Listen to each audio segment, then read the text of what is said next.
Well, thanks so much for being here. You know, 1 year ago today, Joe Biden took the oath of office as President of the United States.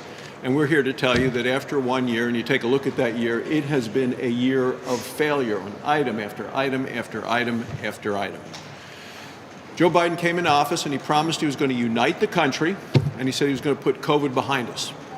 So what happened? The country's massively divided as a result of President Biden, and he's left behind all of the major issues that the American people care about. Of course, number one is inflation. So what happened? Well, on day number one, he killed the Keystone XL pipeline, attacked oil, gas, and coal, made us more dependent on foreign sources of energy, and as a result, people today are paying $1 more a gallon for gasoline than they were the day that Joe Biden became President of the United States. They then did a so-called COVID relief bill, $2 trillion added to spending, added to the debt, which brought about inflation. We said it was going to happen. They said it'd be transitory. They said for 8 months in a row it was going to be transitory. It's not been transitory. We are now at a 40-year high of inflation in the United States. People are paying more for gas, for goods, for groceries, and a result that they've had to change the way they shop, the way they eat, the way they drive. This has impacted people.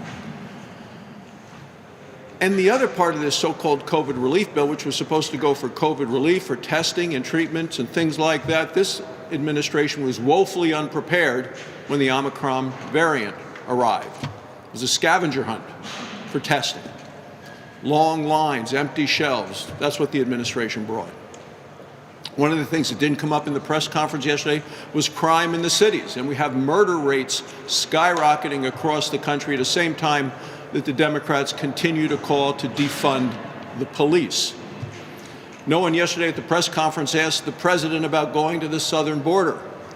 But so many executive orders just opened the southern border to the point that 2 million illegal immigrants have come into this country since he's been president. And we're talking about criminals, drug dealers, and gang members.